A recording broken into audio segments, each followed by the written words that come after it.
Hej og velkommen til Brandt Stemme. Jeg er Jonas Brandt, og jeg har i dag fået besøg af Søren Klub, som er i Shaolin Kung Fu. Ja. Fik jeg sagt det rigtigt? Ja, det er rigtigt, ja. Det er Shaolin godt. Kung Fu, ja. Så, velkommen til, Søren. Jo, tak skal du have. Jeg har glædet mig til at høre lidt om, hvad sådan en forening som jeres kan. Ja. Kan du ikke starte med at først og fremmest lige fortælle mig lidt om, hvad er Kung Fu? Ja, Kung Fu, som I nok kender der, det er jo sådan, det man ser i fjernsynet, sådan lidt mand op og slås. Men Kung Fu i det hele taget, det er stik modsatte. Det er at lade være med at komme op nogensinde at kunne bruge det. Og ordet Kung Fu, det betyder faktisk hårdt arbejde. Så det har ikke noget med, om man træner selvforsvar, som vi gør, eller alle mulige andre ting, så betyder det, at det er bare hårdt arbejde. Så det kan være til en lektier, eller sit normale arbejde, at man ligesom er koncentreret om det, man laver. Okay. Så det er faktisk sådan, det hedder Kung Fu. Ja. Sådan hårdt arbejde, sådan direkte oversat. Så. Men ellers styrker vi en stilart, der hedder Shaolin Kung Fu, som faktisk er moderen til det meste moderne kampkunst, vi ser i dag. Det er cirka 1500 år gammel og stammer fra et tempel i Kina, som hedder Shaolin. Hvor der er det stadig meget aktivt i dag dernede, og vi har været gentagne i gang på besøg i Shaolin-templet, som ligger i Henan i Kina, hvor der er omkring 130-40 munke, der bor dernede. Og vi er så igennem tiden sådan blevet tættere og tættere med dem. Og nu får vi så også lov til at komme ind og træne med dem der, og vi har haft munke på besøg i vores klub flere gange.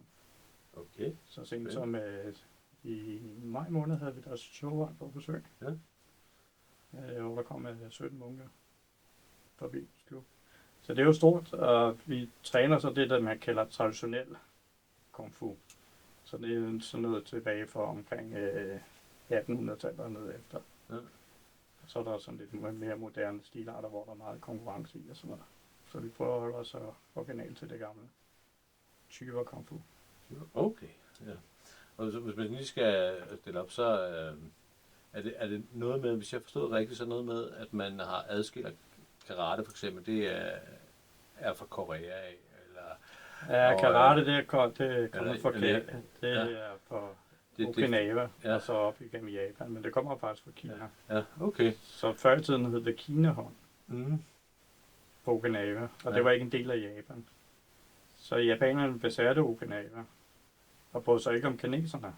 Så derfor lavede de et andet ord for det, da de havde taget det til sig, så det blev til karate. Men det er sådan lidt den samme, det er lidt det samme, der går igen, eller hvordan? Ja, det er det. Mange af de stilarter, vi har i dag. Også Taekwondo kommer fra noget, der hedder Warangdo, som igen kommer fra Kina. Så det er sådan travlt ud. Og så er der forskellige mestre, og så bliver der en masse systemer. Så er der nogle mestre, der fokuserer på det ene og blander nogle stilarter sammen, og så opstår der nye grene ind på det. Men det der er i den her Shaolin Kung Fu ting, det handler jo om, at man skal lære at beherske sig, og man skal lære noget. Det er en selvforsvars. Det er en selvforsvars. Det er et buddhistisk kloster. Ja. Så det er også sådan meget sådan med meditation og sådan nogle ting. Ikke? Ja. Så det er stadig et fungerende buddhistisk kloster dernede, og lever efter de regler. De har lige fået et nyt overhoved i templet dernede, som sådan går lidt strengere tilbage til de gamle regler der, hvordan munkene skal opføre sig og sådan noget. Så det er stadig meget aktivt, så det er sådan en buddhistisk tankegang. Og det er det, der er grundlaget for zen-buddhismen, som mange kender i Vesten, ordet zen. Ja. Men det er faktisk Chan-buddhismen, som også stammer fra det tempel og blevet udbredt til Japan og igennem verden der. Så det er faktisk hovedsædet for zen-buddhismen. Det er Shaolin-templet i Østen. Okay. Ligesom man siger, det er Vatikanet med katolismen. Ja, det kommer jo ikke klart til. Ja. Det er sådan, det bliver opfattet i hvert fald. Ja, så det er den filosofi, man skal være i nuet. Lad være med at bekymre sig om fortiden og om fremtiden. Det er lige nu og her, vi kan gøre en forskel. Det er lige nu og her, vi sidder sammen i det her lille hyggelige studie. Så her der er fredfyldt, og så kan vores tanker være bekymret os om alt muligt, vi måske ikke kan gøre noget ved. Så det er noget med ligesom at fokusere ind ud og være glad for de ting, man har, og de omgivelser, der sætter pris på de ting, man har i hverdagen. Okay. Ja. Så, Og så den måde, det jeg opstod på selvforsvar, det var fordi før i tiden, der lå det sådan meget afsides, nogle af de der templer. Og nogle af dem, de var rige, og det var så Shaolin-templer også, fordi det stod på god fod med kejseren i datid der. Og det gjorde så, at det blev et udsat mål for røver, og hvad der ellers var. Ja. Så derfor så begyndte de sådan at kunne bruge nogle af deres daglige ting, redskaber til at forsvare sig med. så man bruger en form for våben i... Ja, der er koste og skovle og alt muligt bonderedskaber og sådan noget. Og så er det så blevet udviklet mere gennem tiden. Og ham, der ligesom han bliver kaldt for Damo, der ligesom grundlæggeren af Shaolin Kung Fu, kommer faktisk fra Indien. Og under hans vej fra Indien til Kina, ser han, hvordan dyrene forsvarer sig og fanger mad og alt muligt. Og så kommer han til det tempel. Der var et tempel, der var en anden gren end Chan-buddhismen. På det tidspunkt, så ser han, hvordan munken sidder meget og mediterer, men altså en fysisk forfald. Så på den måde så indfører han nogle gymnastikøvelser, som symboliserer meget med dyr og sådan noget. Og sådan, for at få strukket ud og sådan noget, så finder de ud af, at de også skal bruge de der ting til at forsvare sig med bevægelser. Og så langsomt er det sådan blevet bygget op til en masse systemer. Så hen over en lang årrække er det så blevet til en decideret kampsport. Ja. Altså, Så har der været nogle perioder i Kinas historie, hvor der har været krig, og nogle, hvor der har været fred. Så der, hvor det krig, det er mere, kunne forsvare sig selv. Og så der, hvor der har været fred, det er mere sådan den indre, kigge lidt ind af, hvor Qigong er og sådan sådan åndedrætsteknikker, sådan meditativ form, kan man sige. Det er blevet udviklet. Så sådan kan man se sådan historisk, hvornår de sådan ligesom hvad tidsperiode den her, der hedder en tavlo, det er en række form. Bevægelse, en koreografi, man laver, om det er sådan i krigstid, eller om det faktisk er fredstid, den er blevet udviklet. Okay. Så det gode ved Kung Fu, det kan træne til i livet, så der er altid noget nyt at lære, og man lærer sådan hele tiden. Så selv man har rundt i 50, som jeg har, så kunne man godt starte. Ja, der har vi faktisk fået en hel del, og det kan vi så takke programmet Shaolin på TV2. Okay. Der kom her for et par år siden. Ja. Så man virkelig har gjort, at mange plus 40, 50, de kommer ned i klubben. Der har fået mod på at komme ned og prøve det. Ja. Fordi det hele går ud på, det er jo en kamp mod en selv. Ens egen dæmoner. Overvinde de ting. Komme ned og træne og få det gjort, og man bliver frustreret og alle de der ting der, og så kigge lidt på sig selv og så se, hvad der er. Så måske også påvirker ind i sit normale tilværelse og dagligdag, ikke? Ja. Og man bliver udfordret og troen på sig selv, at man måske godt kan mere, end man går og tror. Så. Helt sikkert. Ja. Så hvornår startede Shaolin Kung Fu i Frederikssund? Er det... Ja, der skal vi helt tilbage til 2001. Startede op. Jeg trænede noget, der hed Hungar Kung Fu, som er faktisk en sydkinesisk form for Kung Fu på det tidspunkt, som jeg trænede fra jeg var 14. Startede med at træne Kung Fu, og jeg er i dag 58, og jeg har nogle år på banen med det. Men selve Shaolin Kung Fu startede ud med den Hungar Kung Fu. Og så var jeg begyndt at træne noget Tai Chi inde i København under en kinesisk mester, der hedder Wei Ming. Og der var så en elev derinde, der havde taget ud i Shaolin-området, fordi jeg gik og tænkte, skulle jeg tage til Taiwan, hvor de her mester, jeg havde lært at opsøge dem. Og jeg vidste godt, at selve kernen, det var Shaolin. Og så havde der været en elev også derinde ude i Shaolin, og så sagde han, jamen hvorfor jeg ikke tog til Shaolin, fordi jeg skulle bare tage ud, og så skulle jeg finde en skole derude. Der lå en masse skoler omkring templet. Der var også en by, hvor der er en masse Kung Fu skoler. Og det gjorde så. Og så ville tilfældigheden, på sådan helt. Når man kigger tilbage nogle gange, når man søger noget, så lige pludselig, så kommer det bare til en. Og det gjorde det så her, fordi hvad er sandsynligheden, hvor jeg fandt en mester ude i Shaolin med det samme, som jeg så gjorde. For ellers så var det et lukket land at komme ind i templet på det tidspunkt. Men skæbnen ville, at vi skulle flyve til Beijing, og så var vores fly forsinket, så det blev omdirigeret til Shanghai. Og fra Shanghai så fløj vi ind i Henan til en by, der hedder Luoyang, som er en gammel kejserby, som ligger cirka 60 km fra templet. Og derfra så tog vi en lille minivan ud til templet, hvor de havde sådan en guided tur. Og på den der guided tur, så ham guiden og spurgte, hvad skulle vi? Så, der var et par andre udlændinge med der. Nå, men vi skulle ud og finde en skole i Shaolin-området og prøve nogle forskellige filmmester. Og vi kører der, og jeg kan også se, at han ringer lidt, og så kører lidt. Så kommer vi ud der og kører forbi templet, så siger jeg, ja, templet ligger dernede. Men vi fortsætter sådan et par kilometer, og så holder han ind på en parkeringsplads. Så holder der en anden minivane, og ud så stiger der en mexicaner. Så siger han, nå, kom her. Ham der sidder i minivanen, han er mester nede for templet. Okay. Så siger jeg, hvad sandt lyt til lyd for det, ikke altså? Ja, men den er god nok. Han var der, og de har trænet under ham i et års tid. Og så samtidig, så stiger der en dansker ud. Som endnu mere specielt. endnu mere specielt i Kina, og det var her, vi er tilbage i 2004. Så siger han, den er god nok, han har trænet under ham mesteren, og han har selv rejst rundt i Kina. Og så viser det sig faktisk, så tager vi over på hans skole, så viser det, at han har en lille skole ude for templet. Det var der en del mester, der havde på det tidspunkt. Og så er han faktisk en af de højracerende munke nede i templet. Og så kom vi på den skole der. Men hvad er sandsynligheden? Den er ikke, nogle gange, stor. Nej, når man søger noget, så pludselig kommer tingene og ting der. Så det er også noget med at tro på. Tro på, det kan lade sig gøre. Altså. Ja, så. Og så bare flyde lidt med. Ja. Jeg tænker, der må der have været noget sprog. Nu har jeg været i Kina nogle gange. Jeg har oplevet, at de sproglige udfordringer og kan være... Ja, heldigvis så var de der mexikanere, der var, som kunne engelsk, ikke? Ja. Så det var heldigt, fordi ellers er det, så er der ikke ret mange, der kan engelsk. Så det er sådan lidt med arme og ben og fakta. Ja, lige præcis, ikke? Og så lærer man lidt på ord, og så kan man lige fremstamme lidt. Altså, det er jo det, jeg har oplevet, når jeg har været i Kina, ikke? Jo. Det har ikke været det nemmeste at kommunikere. Nej, det var det ikke. Og så var det også et kulturchok, når man kommer derud. Altså, vi er jo vant til, den seng, vi havde, det var rent udsagt pallelåg, hvor vi måtte slå nogle rustne søm ned.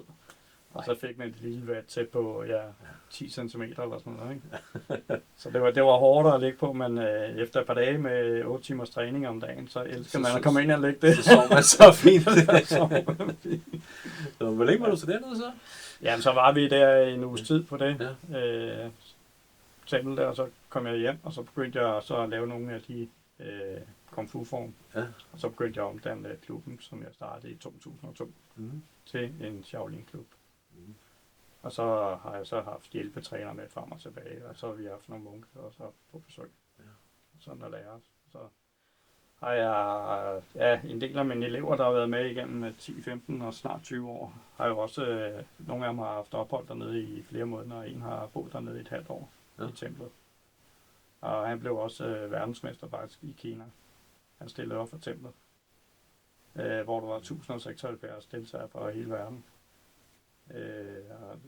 Nogle af 70 lande. Og det vidste vi faktisk ikke. Der var vi nede og besøge om i klubben. Vi var omkring 25 afsted. Og han havde været dernede i 3-4 måneder inden. Og så han bare fået at vide, at han skulle til en turnering. Men han vidste ikke, hvad det var. Så var det helt vildt. Altså. Det er ligesom at se en olympiade med det der, ikke? At komme ind med flag og hele stadion. Og så vandt jeg jo så for templet der. Og var også i det kinesiske fjernsyn, og skulle være med i film og alt muligt efterfølgende. Den nye Bruce Lee. Ja, det var meget stort. Det må være ham, der har været forbilledet, da du var helt over. Ja, det var nemlig forbilledet der i 70'erne, starten af 80'erne, ikke? Med Bruce Lee der. Men det var det, der ligesom... Der fik kickstartet det.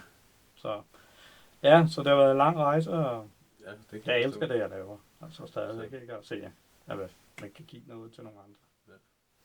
Det får nu selv konkurrencer også. Ja. Der er vel også, I bruger vel også gradueringer og bælter og sådan noget forskelligt? Vi går op til en prøve, en graduering, men vi bruger ikke bælter. Nej.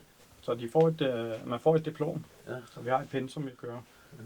Så får man et diplom.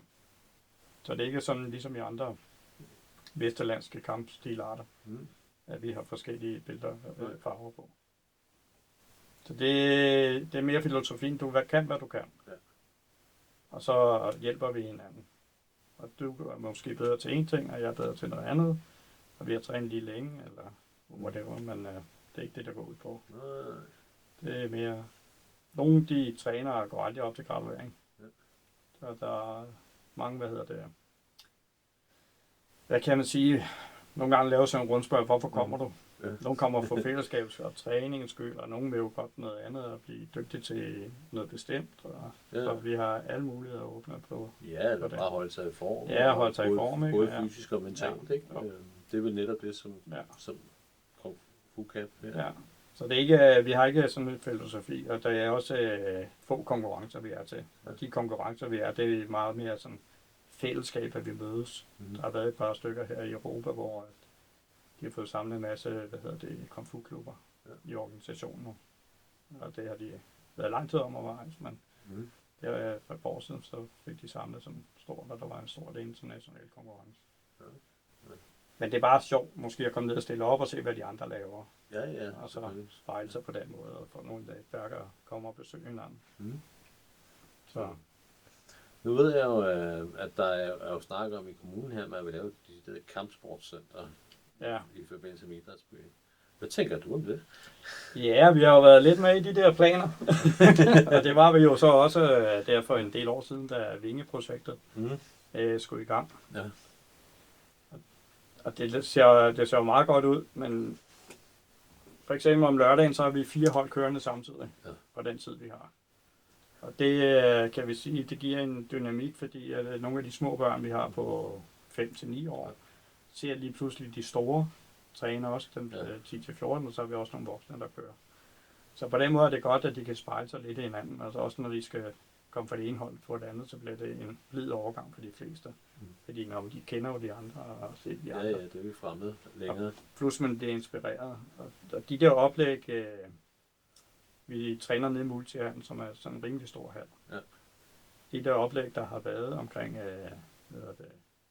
fælles kampkunst, der har det været lidt mindre steder, som så gør, at hvis vi skal være med i det, så skal vi så stadig dele hallen med andre. Og man ikke rigtig kan have sin egen ting stående alligevel. Så måske var det mål. At vi havde vores eget lokale og kunne have vores ting stående.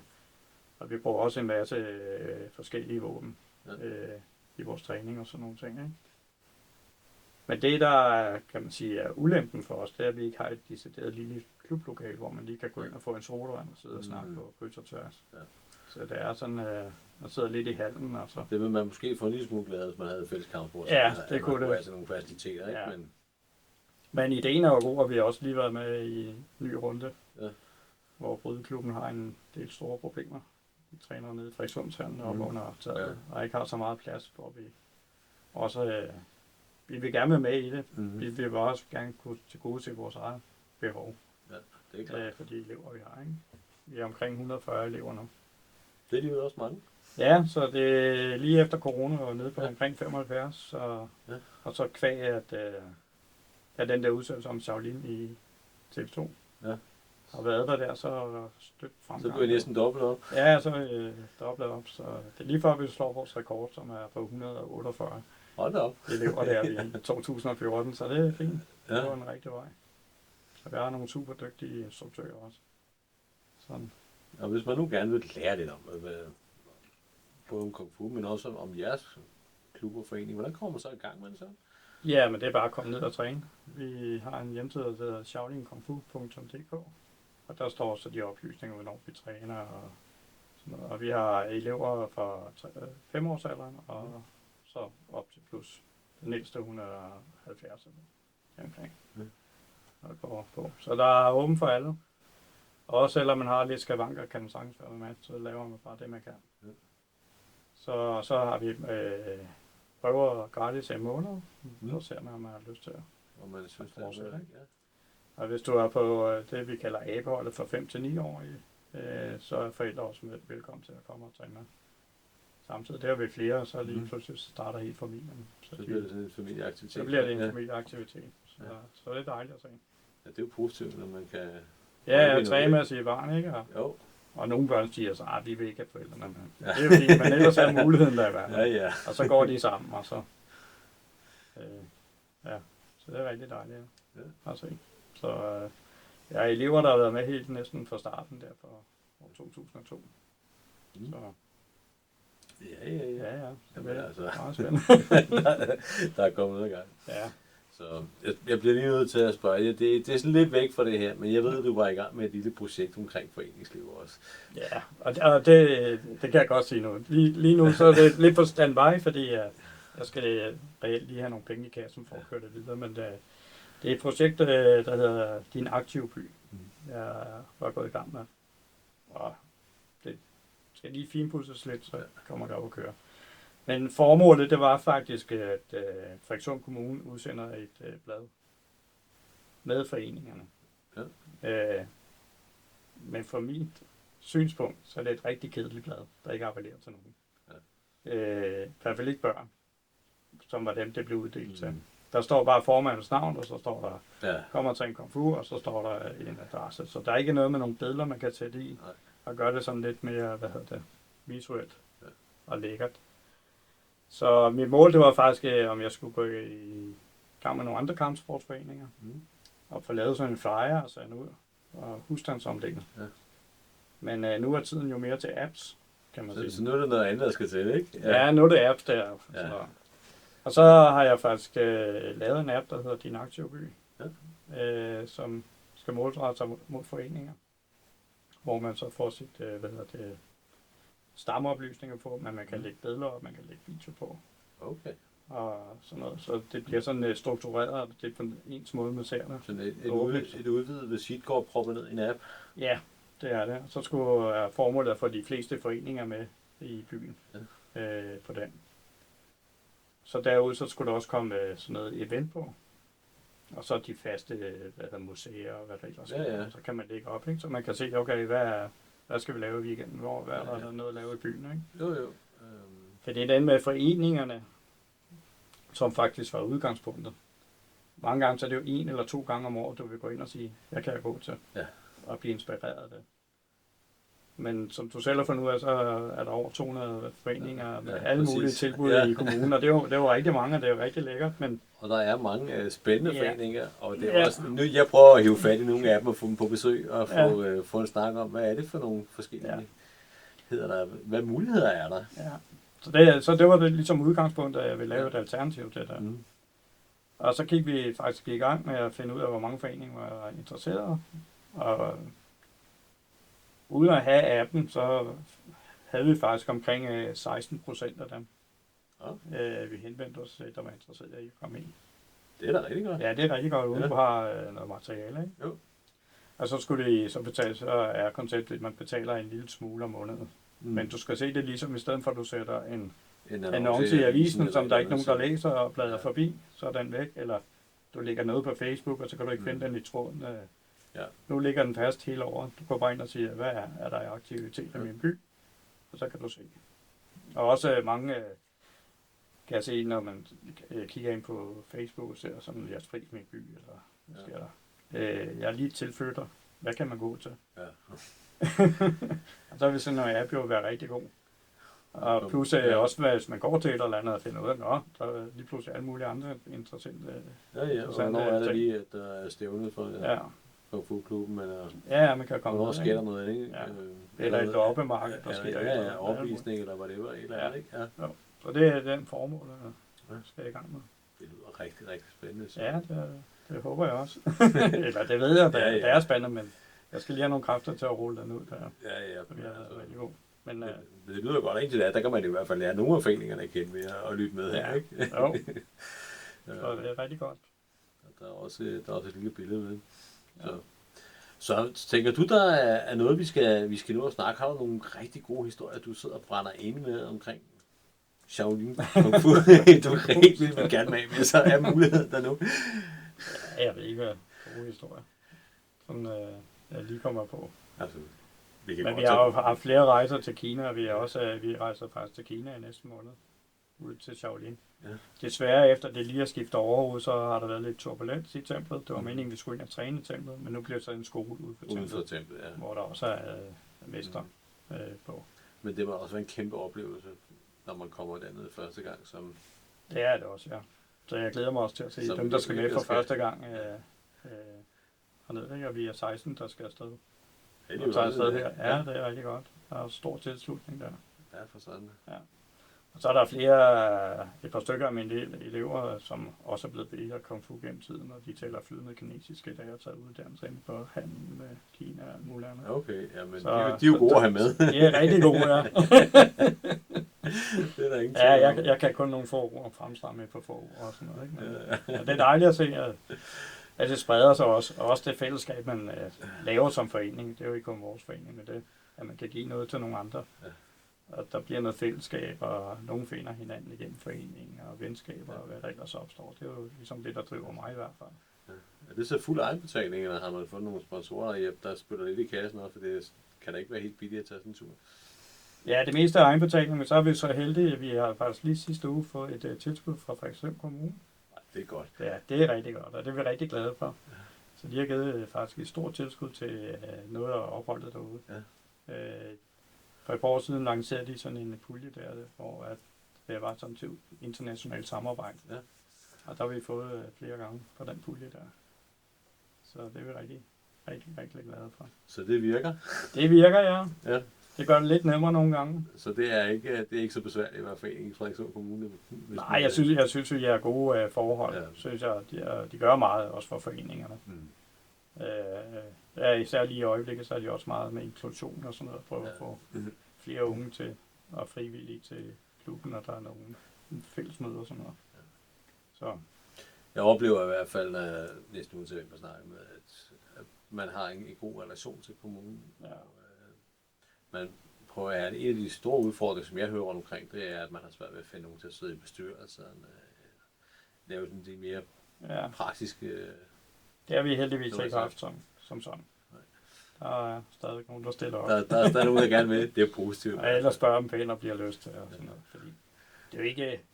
Bestyrelsesarbejde tager jo selvfølgelig tid med at Det gør søge ting, men det er blevet nemmere i dag. Det er digitalt, og du kan gå ind og søge. Og der er også den der, hvis man lige skal lave et arrangement, så kan man også gå ind og booke tiden, og der bliver svaret hurtigt, så det er rigtig Så positivt. man bliver ikke lagt i bingo, så vi kommer i bestyrelsen Nej, hos dig. det gør man ikke, nej. Jeg sætter pris, der er nogen, der har lyst til at tage til den, fordi det skal jo til, Det er jo dejligt. kan man sige, ikke? Og vi har også en masse frivillige kræfter, der hjælper. Ja, instruktører, der virkelig opfører sig i deres fritid også, og gør en masse forskel der. Det lyder fantastisk. Ja, Så Søren, tusind tak, fordi du vil kigge en tur forbi mit lille studie og Ja, fortælle lidt om tusind tak, fordi jeg måtte Kung komme. Fu. Det var super godt. Det var rigtig godt initiativ. Og tak til jer, der gad at se og lytte med. Tak skal du have. Selv tak.